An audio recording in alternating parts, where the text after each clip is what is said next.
Bhavani life style எல்லாரும் எப்படி இருக்கீங்க? நான் சூப்பராக இருக்கேன். நீங்களும் சூப்பராக இருக்கீங்கன்னு நான் கடவுள்கிட்ட பிரார்த்திக்கிறேன். சரிங்களா? இன்னைக்கு எல்லாம் உங்கள் வீட்டில் என்ன சாப்பாடு சொல்லுங்கள். இன்றைக்கி நான் வித்தியாசமான ஒரு டிஷ் பண்ண போகிறேன். அது ஃப்ரை தான். அது உங்கள் ஊரில் அந்த இலை பேர் என்ன சொல்லுவாங்க, நீங்கள் பண்ணியிருக்கீங்கன்னு எனக்கு தெரியாது. இங்கே மும்பையில் வந்து அதை வந்து ஆலுவடின்னு சொல்லுவாங்க. இதுதான் அந்த இலை. இது வந்து 20 ரூபா ஒரு கட்டி, இது 10 ரூபா ஒரு கட்டி. என் வீட்டில் மிந்தி அடிக்கடி செய்வோம். நாங்கள் எங்கள் மருமக அடிக்கடி செய்வாங்க. பிறகு அதெல்லாம் செய்ய டைம் இல்லை. இதுக்கு செய்யறதுக்கு டைம் நிறைய ஆகும். இதை நம்ம ஃபுல்லாக இப்படியே பண்ண முடியாது. நான் இப்படி பண்ணுறேன்னு காட்டுறேன். அதுக்கு முன்னே அதுக்குள்ளே நம்ம என்னென்ன ஜாமான் போடணும். ஃப்ரெண்ட்ஸ், இந்த இலை வந்து நாக்கு வந்து இப்படி நமைக்கும், உள்நாக்கு வந்து இப்படி இதாகும். அதுக்கேற்ற நம்ம சாமானுங்களாம் கூடுதல் போட்டால் நடக்கணும், குறைஞ்சிடக்கூடாது. சரிங்களா? அதுக்கு முன்ன நான் இன்றைக்கி என்ன சொல்ல வரேன்னா, இன்றைக்கி ரொம்ப நாள் ஆச்சு நம்ம திருமண நாளும் கல்யாண நாள், திருமண நாள் கல்யாண நாள் ஒன்று தானே ஃப்ரெண்ட்ஸ், பிறந்த நாள். சரியா? கொண்டாடிடுமா? இன்று திருமண நாள், பிறந்த நாள் கொண்டாடும் அனைத்து உறவுக்கும் என்னோட மனமார்ந்த லவ் யூ ஆல். சரிங்களா? வாங்க அதுக்கு போய் என்னென்ன ஜாமான் வேணும்னு பார்க்கலாம். அதுக்கு வந்து புளி கொஞ்சம் ஊற வச்சு வச்சுருக்கேன். நல்ல பெரிய நெல்லிக்காய் சைஸ் புளி ஊற வச்சுருக்கேன். கம்பல்சரி புளி வேணும். புளி போட்டால் தான் நம்பிச்சல் வராது. ஒரு பெரிய துண்டு இஞ்சி, பூண்டு நல்லா உரிச்சு வச்சுருக்கேன்.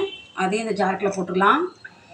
அடுத்து நம்ம போட போகிற ஐட்டம் இந்த ஜீரகப்பொடியில் ஜீரகப்பொடி கண்டிப்பாக போடணும். 1 ஸ்பூன் ஜீரகம், பின்ன வந்து 1 ஸ்பூன் நமக்கு வந்து பெருஜீரகம். ஓகே. அதுக்கப்புறம் கம்பல்சரி ஓமம் வந்து ஜீரணிக்கும். சிலவங்களுக்கு ஒத்து வரலாம். அதுக்கு வந்து ஓமம் வந்து குறையா போகும். இதை நல்லா நம்ம பட்டு போல் மையாக அரைச்சி கொண்டாந்துடுறேன். இதுக்கு கம்பல்சரியாக நம்ம 2லேருந்து 3 ஸ்பூன் இனிப்பு போடணும். இதுக்கு வந்து காரம், உப்பு, புளிப்பு, இனிப்பு, அப்போ தான் டேஸ்ட் கூடும். 3 ஸ்பூன் சீனி, 1/2 ஸ்பூன் மஞ்சத்தூள், 1 ஸ்பூன் தனியா பவுடர், 1 ஸ்பூன் மிளகாத்தூள். இது இனிப்பு, காரம், உப்பு, புளிப்புலாம் நல்லா சேர்ந்து வரணும். அதுக்கப்புறம் கரம் மசாலா போட்டால் இந்த ஆலுவடியோட டேஸ்ட் ரிச் ஆகும். இந்த டிஷ்ஷுக்கு ஹீரோவே நம்ம கடலை மாவு தான். இதை தான் அதில் போட்டு நல்லா 3 ஸ்பூன் எடுத்திருக்கேன். இதெல்லாம் முன்னாடியே சேர்ந்து அரைச்சி ஒன்று சேரணும். மாவு பத்தலை, அதனால் 1 ஸ்பூன் மாவு எடுத்துட்டேன். 1 ஸ்பூன் உப்பு போட மறந்துட்டேன். இதை பாருங்கள், சூப்பராக அரைச்சாச்சு. இப்போ இந்த இலையை நான் ஓப்பன் பண்ணிவிட்டேன். இதை ஃபுல்லாக கட் பண்ணிக்கணும். கட் பண்ணிட்டு இந்த நரம்பு இருக்குங்களா, இதை ஃபுல்லாக நம்ம கட் பண்ணி எடுத்துடணும். இந்த நரம்பு இருந்தால் நமக்கு ஃபோல்டிங் கஷ்டமாக இருக்கும். இந்த நரம்புனால நமக்கு நாக்கு வந்து கொஞ்சம் அப்படி நமைக்கும். இந்த நரம்பு வந்து கொஞ்சம் இருக்கக்கூடாது. ஃபுல்லாக உருவி எடுத்துக்கணும்.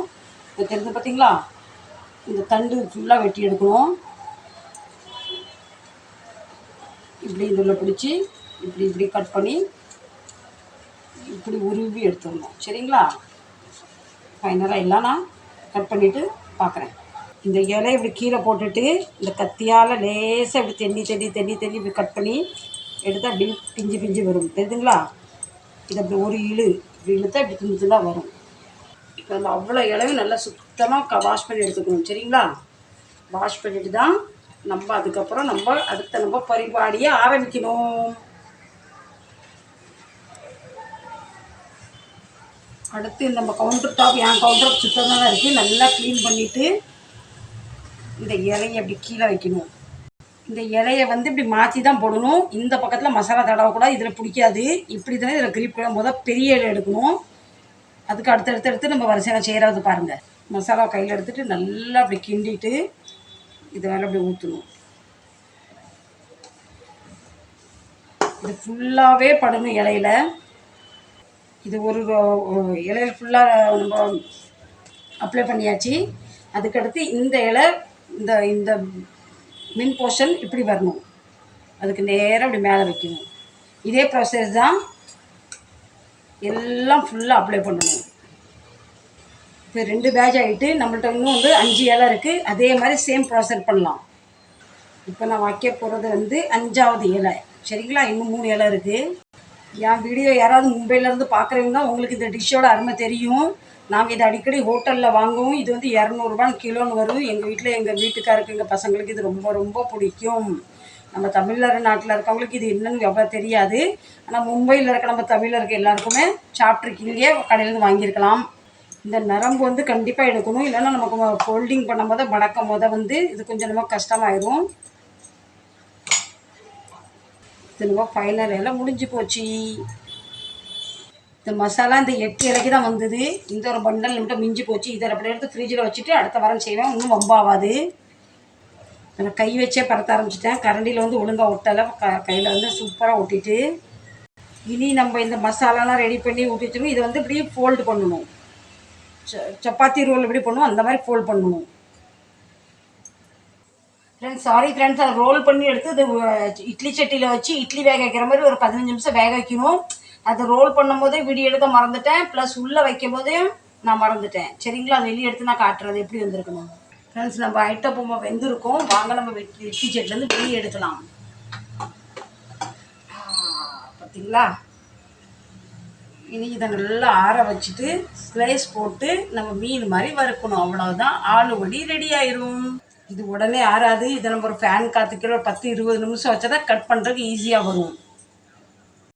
இது கொஞ்சம் சேப் கொஞ்சம் விரிஞ்சிட்டு கொஞ்சம் மாவு தண்ணி ஆகிட்டு நான் ரவுண்டாக சப்பாத்தி ரோல் மாதிரி சூப்பராக வரும். இப்போ இது கொஞ்சம் ஆறிட்டு நான் வேறு பிளேட்டில் மாற்றிட்டேன். ஏன்னா நம்ம அது இதில் வந்து கட் பண்ண முடியல. இனி அதுக்கப்புறம் இதை வந்து அப்படியே பீஸ் போட்டு எடுக்கணும். சூடாக இருக்குது. நீங்கள் பாருங்கள், இப்படி இப்போ பீஸ் பீஸாக போட்டு எடுத்துக்கணும். அதுக்கப்புறம் எண்ணெயில் போட்டு வறுக்கணும். ஃபுல்லாக கட் பண்ணிட்டு பார்க்குறேன். ஃப்ரெண்ட்ஸ் இது எப்படின்னா நல்லா ஆறுனா தான் கட் பண்ண ஈஸியாக வரும். சிலவங்க ஃப்ரிட்ஜில் வச்சுருவாங்க, ஃப்ரீசரில் வச்சுருவாங்க. எனக்கு இப்போது சமையல் பண்ணுறதுக்கு நேரம் வந்து பார்த்திங்களா, அதனால தான் உடனே கட் பண்ணிக்கிட்டு இருக்கேன். சுடுது பொறைய கட் பண்ணியிருக்கேன். கொஞ்சம் ஆறிட்டு இதை நம்ம எண்ணெயில் போட்டு எடுத்துக்கலாம். இப்போ எண்ணெயை ஊற்றிக்கலாம் ஃப்ரெண்ட்ஸ். அதுக்கப்புறம் கட் பண்ணோம்னா அது வந்து நம்ம வெள்ளை கலர் எள்ளு இருக்குது பார்த்திங்களா, லேசாக எப்படி பரபரன்னு தூத்திக்கணும். நல்லா டேஸ்ட்டாக இருக்கும். டேஸ்ட்னால் இதுக்கு எள்ளு கம்பல்சரி போடுவாங்க. சிலவங்க வந்து கசகசை போடுவாங்க. நான் எள்ளு போடுறேன். அதுக்கப்புறம் மீது போடுற மாதிரி ஃப்ரை பண்ணணும். ஃப்ரெண்ட்ஸ் வாங்க, ஒரு பக்கம் நல்லா வெந்துட்டு நம்ம இன்னொரு பக்கத்துக்கு மாற்றி போட்டுடலாம். இது சேம் வந்து மீது மாதிரி தான் இருக்கும். ஆனால் இது நல்லா கொஞ்சம் இதாகணும் ஃப்ரெண்ட்ஸ். ஆறின பின்னா தான் கட் பண்ண நல்லா இருக்கும். சூடாக இருக்குது பார்த்திங்களா, கட் பண்ண கொஞ்சம் கஷ்டமாக இருக்குது. ஃப்ரெண்ட்ஸ் நல்லா ஃப்ரை ஆகிட்டு இது எடுத்து இப்படி ஒரு பிளேட்டில் வச்சிடலாம். இப்போ மற்றதெல்லாம் நம்ம எண்ணெய் வந்து எல்லாம் அப்படி லேசாக பரபரன்னு தூத்தி விட்டுட்டா நல்லா பார்க்க கலர்ஃபுல்லாக இருக்கும். சரிங்களா,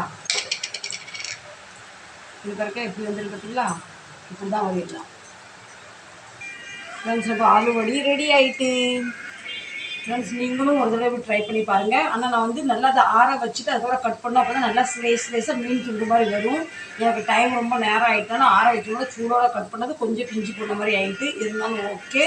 நம்ம மும்பை ஸ்பெஷல் ஆலுவடி மகாராஷ்டிராக்காரங்க வீட்டில் எல்லார் வீட்லேயும் இருந்து மோஸ்ட்லி வாரத்துக்கு ஒரு பண்ணுவாங்க.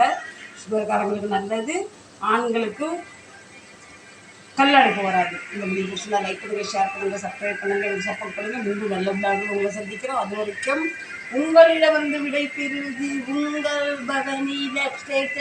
Love you.